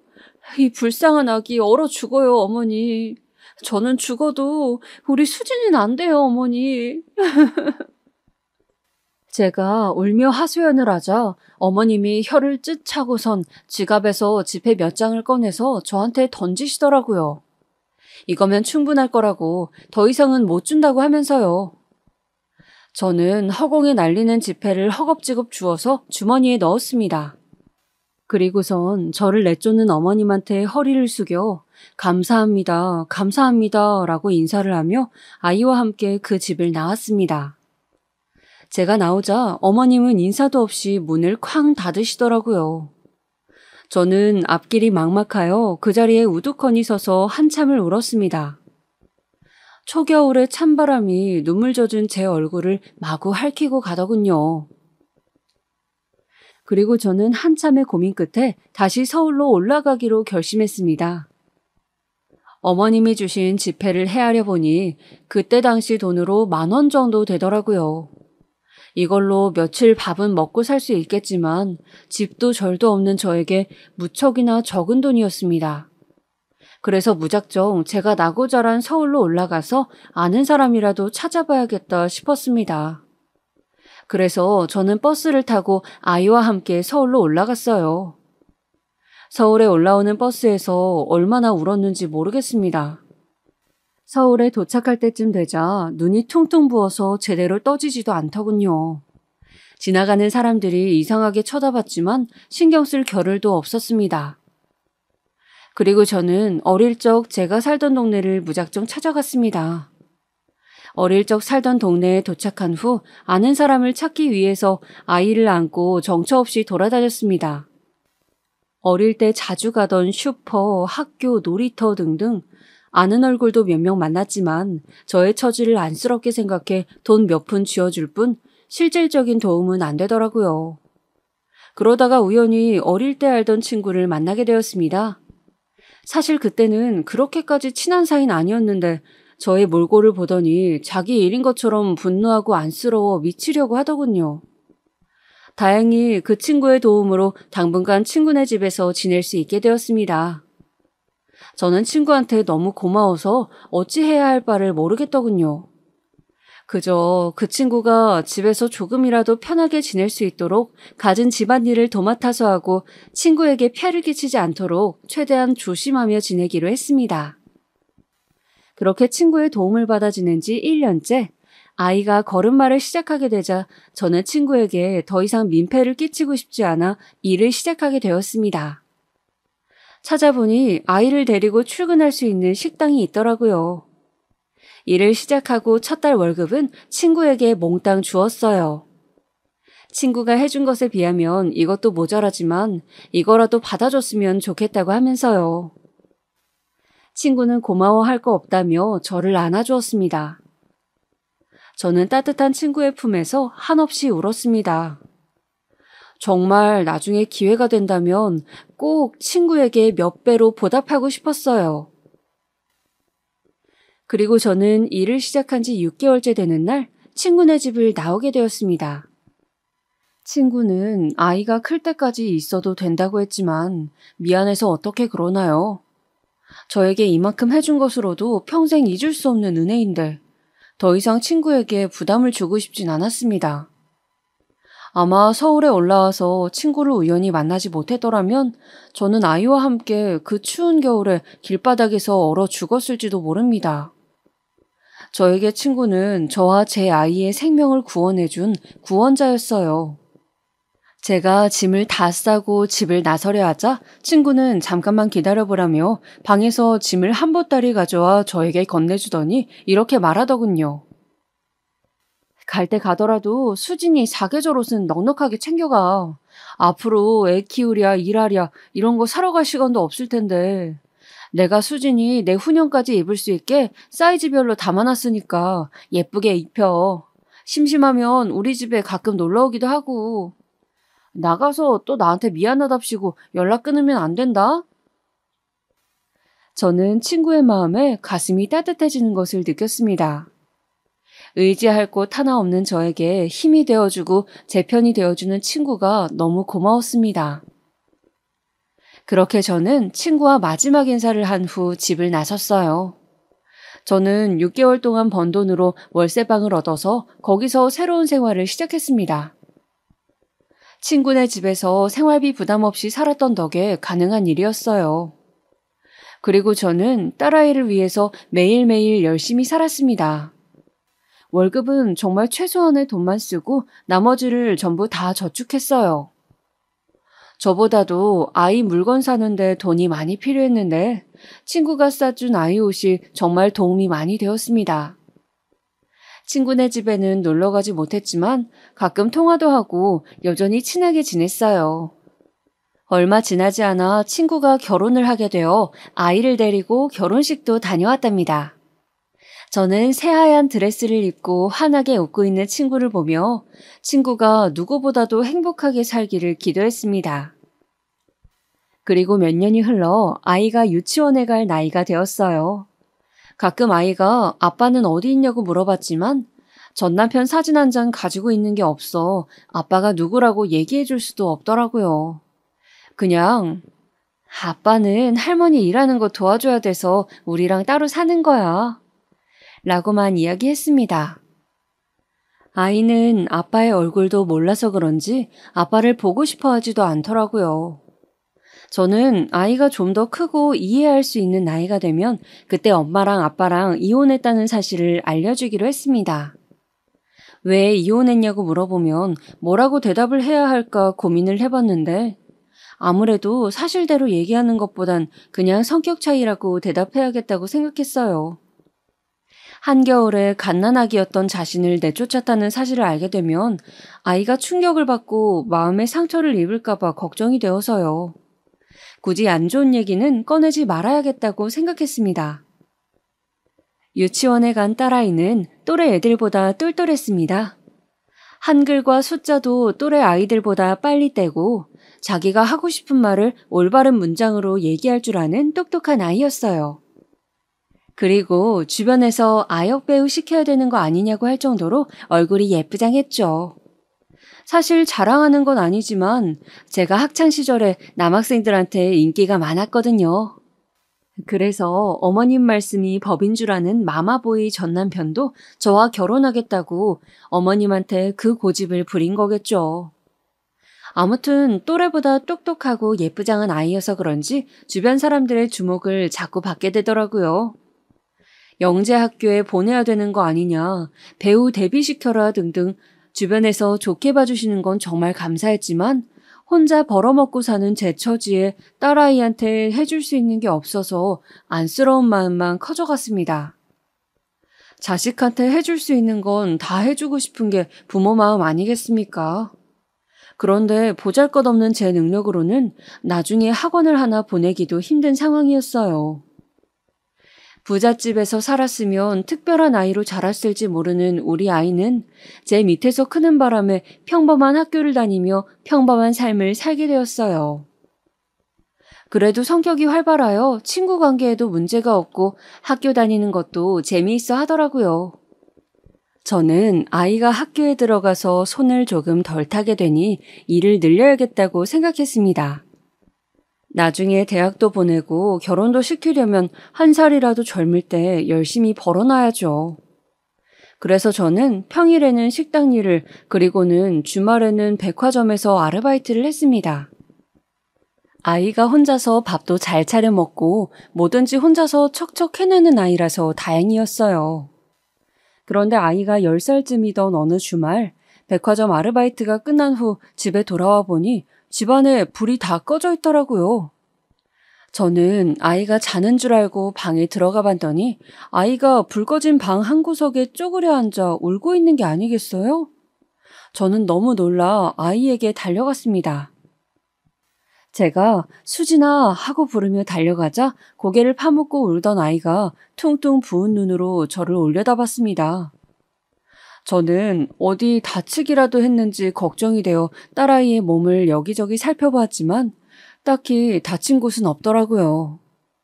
제가 왜 그러냐고 무슨 일 있냐고 아이를 붙잡고 물어보자 아이는 침대 밑에서 무언가를 스르르 꺼내더군요.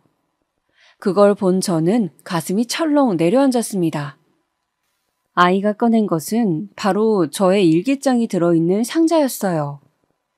상자 하나를 가득 채울 정도로 잔뜩 있는 제 일기장은 저의 지난 10년의 세월이 담긴 기록이었습니다.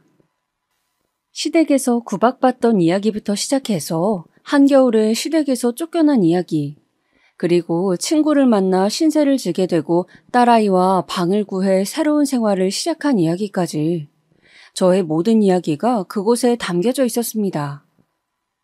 딸아이는 저에게 칭찬받고 싶어서 제가 퇴근하기 전 집을 구석구석 청소하던 중 제 일기장이 들어있는 상자를 발견했다고 해요. 첫 번째 일기장을 펼치자마자 눈에 들어온 할머니의 충격적인 만행 때문에 도저히 일기장을 손에서 뗄 수가 없었다고 합니다. 그동안 자기는 왜 아빠가 없을까 궁금해했던 적이 여러 번 있었는데 이 일기장을 보자 아빠가 없어서 다행이라는 생각이 들었다고 하더라고요. 딸은 울면서 저를 와락 안더니 제 귀에 대고 속삭였습니다. 엄마, 할머니랑 아빠는 정말 나쁜 사람이야. 내가 커서 꼭 엄마 복수해줄게. 저는 아이의 말에 깜짝 놀라 너 그런 말은 어디서 배웠느냐고 그런 나쁜 말 하면 안 된다고 다그쳤습니다. 그런데 아이는 눈에 힘을 주고 씩씩대면서 말하더군요. 나쁜 사람한테는 나쁜 말 해도 돼. 내가 나중에 돈 많이 벌어서 엄마 호강시켜주고 할머니한테는 꼭 복수할 거야. 내가 꼭 약속할게, 엄마. 저는 아이가 얼마나 충격을 받았으면 지 아빠랑 할머니한테 복수한다는 말까지 할까 싶어 가슴이 미어졌습니다. 그리고 아이를 안고 등을 토닥이며 달랬습니다. 아니야, 수진아. 엄마는 복수 같은 거 필요 없어. 엄마는 수진이만 있으면 행복해. 제 말을 들은 아이는 제품에서 한참이나 서럽게 울더라고요. 저도 눈에서 눈물이 흐르는 것을 막을 수 없었습니다. 그리고 그 일이 있은 후 제 딸은 갑자기 나이에 비해 철이 확 들어버렸어요. 아직 10살밖에 안 된 아이인데 가끔 딸과 대화를 하다 보면 어른과 대화하는 느낌이 들 때가 종종 있었습니다. 어린 나이에 받아들이기 힘든 일을 알게 되다 보니 그 나이 때의 해맑음이 사라지고 성숙함만 남게 되어 아이에게 너무 미안했어요. 일기장을 못 보게끔 꼭꼭 숨겨놨어야 했는데 침대 밑에 숨겨놓으면 못 볼 거라고 생각한 제 자신이 너무 바보같이 느껴졌습니다. 아이에게만은 알리지 않고 싶던 진실이었는데 이게 다 멍청한 제 탓이겠죠. 그리고 아이는 그날 이후로 자기가 꼭 성공하겠다며 공부도 열심히 하고 뭐든지 더 열심히 하더라고요.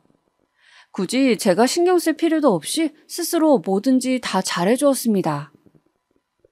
그리고 몇 년이 흘러 제 딸은 대학생이 되었습니다. 아이는 대학에 진학해서는 공부도 열심히 했지만 외모를 가꾸는 것에도 관심이 많더라고요. 옷 입는 것에도 관심이 많고 외모가 예쁘다 보니 지나가다 모델 제의나 길거리 캐스팅을 받는 일도 많았습니다. 등록금을 보탠다고 카페 아르바이트를 하던 딸아이는 피팅 모델 일이 돈을 더 준다며 모델 일을 시작하게 되었어요. 몇 번 해보다 보니 적성에 너무 잘 맞는다며 점점 일을 늘리더라고요. 그러다 보니 아무래도 학업에 소홀해질 수밖에 없었어요. 걱정이 된 저는 몇 번 잔소리도 해보았지만 소용이 없었습니다. 그러던 중 아이가 충격적인 말을 하더라고요. 엄마, 나 아무래도 이게 내 길인 것 같아. 학교는 그냥 때려치울래. 나도 내 쇼핑몰 차려서 돈을 벌 거야. 저는 학교를 때려치우겠다는 아이의 말에 사색이 되었어요. 남들이 부러워하는 좋은 학교에 입학해놓고 때려치우겠다뇨. 너 그러다가 쇼핑몰 잘 안 되면 어떡할 거냐고. 그래도 대학 졸업장은 있어야 취업할 거 아니냐고 다그쳐보았지만 딸아이의 고집이 어마어마하더라고요.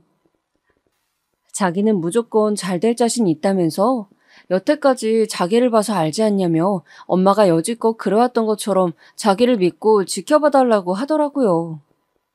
저는 정말 하늘이 무너지는 것 같았지만 여태까지 스스로 뭐든지 잘해온 제 딸이었기 때문에 한 번만 믿어보기로 했습니다. 그래서 아이는 학교에 자퇴서를 내고 자퇴를 하게 되었습니다. 그리고 딸아이는 자기가 말했던 것을 반드시 지키려는 듯 발에 불이 나도록 이리 뛰고 저리 뛰며 열심히 하더군요. 매일 아침 동대문에 가서 옷을 떼오고 본인이 직접 입고 직접 사진을 찍어 홈페이지에 올리더라고요. 모델 일을 많이 했어서 그런지 사진 찍어 놓은 것을 보면 예쁘긴 했습니다. 그래도 사업이 뭐 그리 쉽나요? 거의 1년간은 주문이 거의 들어오지 않고 재고만 쌓여가더라고요. 솔직히 1년 정도 하고 잘 안 되면 포기할 줄 알았는데 딸아이는 포기하지 않고 잠을 줄여가면서 더욱더 열심히 발버둥을 쳤습니다. 그러다가 1년이 넘은 시점부터 슬슬 반응이 오기 시작하더니 순식간에 매출이 오르더라고요. 사업을 시작한 지 1년 반이 된 시점에는 월 순이익이 일반 직장인 월급 정도 되더니 2년 돼갈 쯤에는 한 달에 직장인 연봉에 달하는 금액을 벌더라고요. 물론 중간에 휘청할 뻔한 적도 몇 번 있었지만 위기를 잘 넘기고 승승장구하여 사업을 시작한 지 5년이 되었을 때쯤에는 남부럽지 않은 재산을 가지게 되었습니다. 처음에는 딸아이 혼자서 일을 하는 게 힘들어 보여서 택배 포장 같은 건 제가 도와주곤 했는데 어느 순간부터는 사무실도 차리고 직원들도 거느리고 있는 어엿한 사장님이 되어 있더군요. 이렇게까지 잘 될 거라고는 생각 못 해봤는데 운이 좋았던 건지 아니면 딸아이가 사업 수완이 유난히 좋은 건지 말 그대로 대박이었습니다. 딸아이는 그렇게 바쁜 와중에도 틈틈이 재테크 공부를 하더라고요. 머리가 좋아서 그런지 재테크에도 소질이 있어 재산은 점점 불어만 갔습니다. 어느새 우리는 강남의 비싼 아파트로 이사를 가게 되었고 저는 제 평생 은인이던 친구에게도 보답할 수 있게 되었습니다. 그리고 저는 원래 하던 일은 그만두고 딸아이네 회사 일을 좀 도와주기로 했습니다. 사실 패션 센스도 없고 컴퓨터도 잘 다루지 못하는 제가 도와줄 만한 일은 딱히 없었기 때문에 그냥 소소하게 사무실 청소도 하고 화분에 물도 주고 직원들 야근하면 맛있는 야식이라도 만들어주는 정도로 하기로 했습니다. 딸아이 덕분에 가진 거 없이 시댁에서 맨몸에 쫓겨났던 제가 어느새 부잣집 사모님이 되어 있었네요. 그리고 작년 딸아이가 30살이 되는 해였습니다. 어느 날 아이가 저를 앉혀두고 말하더라고요. 약속했던 시간이 왔다면서요. 저는 무슨 약속이냐고 되물었습니다. 그러자 아이가 이렇게 말하더군요. 엄마, 내가 어릴 때 약속했던 거 기억나? 내가 할머니한테 복수해준다고 했잖아. 이제 복수할 수 있을 것 같아, 엄마. 저는 그때 그 말을 잊고 있었는데 딸아이의 말에 다시 기억이 나더군요. 저는 무슨 복수냐며 괜히 그런 몹쓸 집안에 휘말리지 말라고 했습니다. 그러자 딸아이는 걱정 말라며 자기가 계획을 다 세워놨다고 하더라고요. 엄마는 그냥 옆에서 지켜보기만 하라면서요. 그리고 딸아이는 이렇게 말했습니다. 엄마, 내가 뒷조사를 해보니까 그 집구석 아직도 그 고깃집 하고 있더라고. 그것도 아주 장사가 잘 된다네. 3대가 같이 운영한다더라고. 그 지역에서는 모르는 사람이 없는 아주 유명한 맛집이래. 뭐? 3대? 저는 3대라는 말에 의아해서 물었어요. 그러자 딸이 대답했습니다. 3대. 그 미친 할머니가 엄마를 그렇게 내쫓고서는 얼마 안 있어서 새 며느리를 들였다더라고. 그리고 그 며느리가 아들 손주를 낳았고. 나쁜 사람들은 벌 받아야 되는데 왜 그런 사람들이 잘 먹고 잘 사는지 몰라? 아무튼 엄마, 나 내일 그 식당 찾아가기로 했어. 내가 어떻게 하는지 잘 두고 봐. 딸아이는 신난 듯 얘기하더라고요. 저는 걱정이 되었지만 내 딸이니 믿어보기로 했습니다. 그리고 다음날 아이는 할머니의 식당에 다녀왔습니다. 지방에 있어서 거리가 멀다 보니 새벽 일찍 나갔는데 밤 늦게서야 들어오더라고요. 저는 딸아이 걱정에 잠도 못 들고 기다리다가 활짝 웃는 얼굴로 콧노래를 부르며 들어오는 딸아이를 거실에 앉혀놓고 꼬치꼬치 물어보았습니다. 어떻게 되었냐고요. 딸아이는 웃기다는 듯 한바탕 웃음을 터뜨리니 저에게 말해주더군요. 엄마, 내가 차 끌고 갔잖아. 거기 식당에 갔는데 발레 파킹 해주는 사람이 아빠더라. 내가 얼굴을 미리 조사해둬서 한눈에 알아왔지. 그런데 한눈에 봐도 비싸 보이는 외제차가 들어오니까 아빠가 다른 차들은 제쳐두고 내 차로 달려와서는 아주 굽신거리더라고. 아주 웃겨 정말. 차에 기스라도 날까봐 초조해하던 그 모습 엄마도 봤어야 됐는데. 엄마가 봤으면 아주 웃겨서 자지러졌을 거야. 저는 비싼 차를 보고 남편이 굽신거렸다는 말을 듣고 웃겨서 저도 모르게 웃음이 피식 나왔습니다. 그러자 딸아이는 뒷얘기도 마저 하더군요. 그리고 내가 식당에 들어가서 다짜고짜 사장님 좀 뵙자고 했지. 솔직히 직원들이 안 된다고 할 줄 알았는데 내 차림새 보더니 안절부절하면서 바로 할머니를 데려오더라고. 내가 일부러 나 부자요 하는 느낌으로다가 입고 갔는데 그게 효과가 있었나 봐. 그리고 할머니가 나왔는데 날 알아보지 못하고 방으로 가자고 하더라고. 그리고 이어진 딸의 얘기에 따르면 방에서 할머니에게 내가 할머니 손녀딸이라고 밝히자 처음엔 믿질 않았다고 하더라고요. 거지처럼 살고 있을 줄 알았던 손녀딸이 부티를 폴폴 풍기면서 나타나자 당연히 믿을 수 없었겠죠. 그래서 딸이 주민등록증상의 생년월일과 어릴 적 사진을 보여주자 그제서야 본인 아들과 닮았다며 믿는 눈치였다고 하네요. 주차장에서 일하고 있는 아들까지 불러와 네 딸이 맞냐고 몇 번씩 확인까지 하더니 본인이 한 짓도 잊고 아이고 우리 손녀딸아 하면서 아이를 끌어안았답니다. 아마 초라한 행색으로 갔으면 나는 너 같은 손녀딸 둔 적 없다면서 내쳤을 테죠. 딸아이는 할머니와 아빠가 너무 보고 싶었다면서 반가워하는 연기를 했다고 해요. 어릴 적부터 엄마랑 둘이 살면서 아빠와 할머니, 할아버지가 너무 궁금하고 보고 싶었다면서요. 멍청한 그 집 식구들은 그 말을 철석같이 믿었다네요. 참 우습지 않나요? 본인들이 버린 손녀딸이 본인들을 보고 싶어 할 거라고 생각한다는 게요. 그리고 그날 이후 딸아이는 바쁜 일도 제쳐두고 일주일에 2번씩 할머니의 식당을 찾아갔습니다. 보고 싶었던 가족들을 오랜만에 만난 눈물겨운 사연의 주인공인 척 하면서요. 그러면서 할머니와 아빠에게 은근슬쩍 이런 말을 흘렸다고 합니다. 할머니랑 아빠를 30년 동안 얼마나 보고 싶었는지 몰라요. 나중에 커서 성공하면 꼭 저를 낳아주신 아빠와 할머니에게 보답하고 싶었는데 이제는 저도 남부럽지 않게 돈을 벌게 되어서 몇 년 전부터 할머니 선물로 돈을 모으고 있었어요. 이제 조금만 더 모으면 제가 목표한 금액이 달성되니 조금만 기다려주세요, 할머니.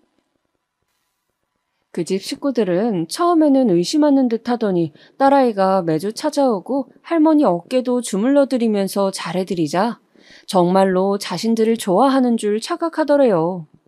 그리고 딸아이가 일부러 그 집 식구들 앞에서 사업 관련 전화, 부동산 관련 전화들을 받는 척하기도 하고 일부러 자기가 가진 건물 사진도 보여주는 등 돈 많은 티를 팍팍 냈더니 아주 딸아이한테 잘 보이려고 용을 쓴다고 하더라고요. 아마도 저렇게 건물도 몇 채나 가지고 있는 딸아이가 몇 년째 모으고 있는 돈이라고 하니 어마무시한 금액이라고 생각하고 있는 거겠죠. 하루는 딸아이가 할머니가 집에 가서 먹으라며 소갈비를 잔뜩 싸줬다고 저한테 가져오길래 그 집구석에서 만든 건 절대 안 먹는다고 그대로 쓰레기통에 직행한 적도 있었네요. 딸아이는 거의 몇 달에 걸쳐서 그 집에 드나들면서 할머니와 아빠의 신뢰를 완벽하게 얻어냈습니다. 도대체 무슨 짓을 하려고 싫어하는 사람들한테 저렇게 아양 떨어가며 그 오랜 시간을 공을 들였는지 너무 궁금했어요. 궁금증을 못 참고 딸아이에게 물어보자 믿을 수 없는 이야기를 하더군요. 알고 보니 제 딸이 그 집 식구들을 그렇게 공을 들여 구워 삶은 건 다 이유가 있더라고요.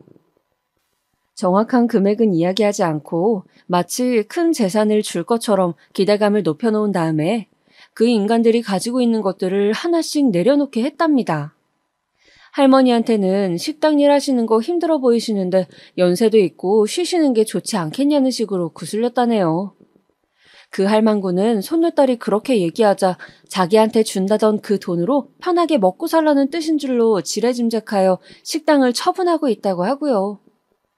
그 집 손주는 어렵게 대기업에 들어갔는데 회사 다니는 거 정 힘들면 내가 한 자리 마련해 줄 수 있는지 한번 알아볼 테니 그만두는 것도 생각해보라는 식으로 말했답니다.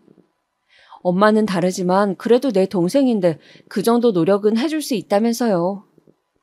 강요는 아니니 네가 선택하라고 하면서 지나가는 말로 얘기했다네요. 그놈도 그 말에 솔깃해서는 얼마 전 회사에 사직서를 냈다고 하더라고요. 저는 딸아이가 너무 큰일을 벌이는 것 같아 걱정이 돼요. 너 어쩌려고 그래? 진짜로 그거 다 해줄 거야? 라고 물어봤더니 이렇게 대답하더라고요. 엄마, 내가 바보도 아니고 내가 할머니한테 돈 모아서 준다고만 했지 정확한 금액도 얘기한 적 없는데 할머니가 괜히 설레발쳐서 저러는 거야. 내가 언제 할머니한테 식당 그만두면 책임진다고 했어? 그냥 연세도 많으니 쉬시는 게 좋아 보인다고만 했지.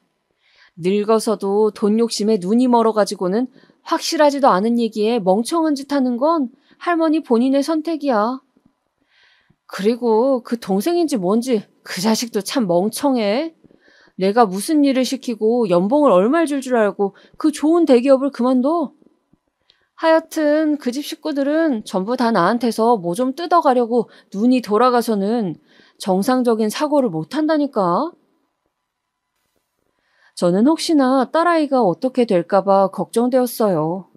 하지만 딸아이는 혹시나 자기가 무슨 일이 생기더라도 엄마의 복수를 위해서는 감당할 수 있으니 걱정 말라고 하더라고요. 돈은 차고 넘치게 있으니 벌금을 내라면 내고 징역 살라면 몇 년 살 각오는 되어 있다고요. 그리고 우리나라 최고의 변호사를 선임해서 이길 자신이 있다면서요. 저는 아이고 화상아 왜 그렇게까지 하니? 라고 하며 안타까워 한탄을 했습니다. 그리고 얼마 후 드디어 딸아이는 할머니를 위해 모으던 돈이 드디어 다 모였다며 그 집에 찾아갔습니다. 도대체 준다던 돈이 얼마일까 기대하던 그 집 식구들은 며느리까지 한 방에 다 모여 있었다고 하네요. 그리고 딸아이는 성큼성큼 할머니에게로 걸어가 봉투를 내밀었답니다. 할머니는 봉투를 열어보지도 않은 채 아이고 고맙다. 정말 고마워. 라고 하면서 눈물을 흘렸다고 하네요. 그리고 가족들의 궁금해하는 눈초리에 봉투를 열어본 할머니는 그 자리에서 굳어버렸다고 합니다. 믿어지지 않는지 봉투를 탈탈 털어보았지만 반전 같은 건 없었다네요. 그래서 제가 딸아이에게 물었습니다. 도대체 봉투에 얼마를 넣은 거냐고요? 얼마를 넣었냐고? 맞춰봐, 엄마. 저는 도저히 알 수가 없어서 1,000만 원이라고 했더니 딸아이가 크크 웃으면서 말하길. 엄마 미쳤어? 그 집 구석에 무슨 1,000만 원이나 줘. 10만 원이면 떡을 치지. 10만 원 줬어, 10만 원. 저는 너무 황당해서 벌어지는 입을 다물 수가 없었습니다. 그런데 딸아이가 이어서 하는 말이 더 가관이었습니다. 아니, 할머니가 나보고 이게 다냐고 물어보길래 내가 뭐라고 했는 줄 알아? 할머니, 30년 전에 우리 엄마한테 10,000원 던져주면서 이거면 충분하다고 했다면서요. 제가 워낙에 할머니를 존경하니까 할머니 말씀대로 충분한 금액을 넣었어요. 30년 전에 10,000원이었으니까 지금 시세로는 10만 원 정도 되는 거 맞죠?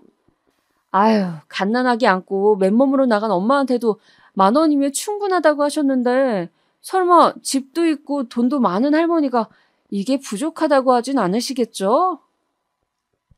그 말을 들은 그 집 식구들은 완전히 뒤집어지고 난리가 났답니다. 할머니는 뒷목을 잡고 쓰러지는 척을 했다네요. 여기저기서 쌍욕이 날라오고 아주 가관도 아니었답니다. 그러자 옆에 있던 이복 동생이 급하게 제 딸아이를 붙잡고서는 누나, 그럼 나는 나 한 자리 해주겠다면서 그건 맞는 거지? 라고 하길래 제 딸아이가 이렇게 대답했답니다. 아, 그거? 안 그래도 알아봤더니 너한테 줄만한 자리가 없더라고. 우리 회사에서는 너처럼 공부만 잘하는 안경잡이보단 좀 센스 있고 창의적인 인재가 필요하거든. 그리고 너는 무슨 애가 채용 확정도 안 된 회사를 뭘 믿고 사직서를 내니? 너도 참 한심하다. 그러자 이복 동생은 화를 주체 못하고 제 딸아이를 때릴 듯 위협했다고 하네요. 그러자 딸아이는 그 집 식구들에게 내 몸에 손 하나라도 대면 바로 폭행죄로 고소하겠다고 으름장을 놓았다고 합니다. 돈 많은 제 딸아이에게 고소당하는 건 또 무서운지 머리채를 잡아뜯으러 달려오던 할머니까지 걸음을 멈추었다네요. 그리고 할머니는 그제서야 소리를 지르며 실체를 드러냈다고 합니다. 야, 이 개 같은 년아. 그년 뱃속에 있던 네가 그럼 그렇지? 인연이 이렇게 우리 집안을 풍비박산을 내는구나. 30년 전에 콱 얼어 뒤져버렸어야 했는데 돈 좀 있어 보이는 꼬라지에 홀라당 속아 넘어가 버렸구나. 아이고 내 팔자야. 아이고 내 신세야. 딸아이는 아비규환이 된 그 집 사람들 사이에서 태연하게 일어나 방문을 닫고 나왔다고 합니다. 방 안에서는 할머니의 울부짖는 소리가 들리고 아빠와 이복 동생이 소리를 지르며 쫓아나왔지만 유유히 차에 올라타서 출발했다고 하네요. 그리고 집으로 돌아오는 길에는 너무 신난 나머지 창문을 열고 큰 소리로 노래를 부르면서 왔다고 웃으면서 얘기하더라고요. 저는 너무 황당한 나머지 헛웃음만 나왔어요. 이 못 말리는 딸아이를 어떻게 해야 할까요? 제 딸이지만 정말 이런 특이한 애가 어디서 나왔나 신기하더라고요. 그런데 딸아이가 저에게 얘기를 하면서 고소하다고 배꼽을 잡고 푸하하하 웃자 저도 모르게 웃음이 터져나왔습니다. 그리고선 저도 배를 부여잡고 주저앉아 미친 듯이 웃었네요. 제가 그 장면을 직접 보진 못했지만 상상만으로도 30년간의 응어리가 쑥 내려가듯 통쾌했어요.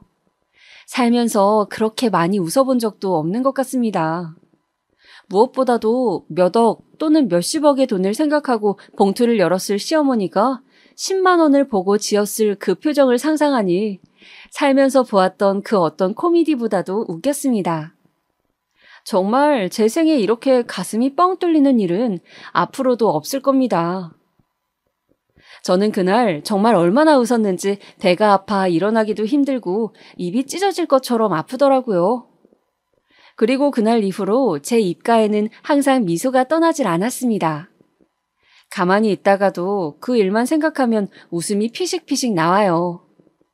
그리고 걱정과는 달리 그 집 인간들은 돈만 밝히는 인간이라 돈은 또 무서운지 특별히 딸아이에게 어떤 조치를 취하진 않더라고요.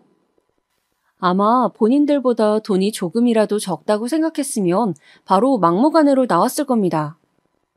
그리고 그 식당은 어떻게 되었는지 저도 잘 몰라요. 딸아이가 한번 알아볼까 하고 물어봤는데 됐다고 했어요. 굳이 그 인간들 잘 지내는지 궁금하지 않아서요. 딸아이가 통쾌하게 한 방 날려준 것만으로도 저는 충분합니다. 이제 저는 30년 묵은 한도 풀렸고 그때 버림받은 제 딸아이가 이렇게 잘 자라주었으니 그 누구도 부럽지 않은 행복한 삶을 살고 있다고 자부할 수 있습니다. 그래서 자랑하고 싶었어요. 저와 다르게 저렇게 똑 부러지는 제 딸아이를요. 어릴 적 약속을 기어이 지켜낸 제 딸아이에게 오늘 하루도 너무 고마운 마음을 전해봅니다. 수진아, 엄마는 네가 정말 자랑스러워. 세상에서 제일 예쁜 우리 딸, 정말 고맙다. 사랑해 우리 딸.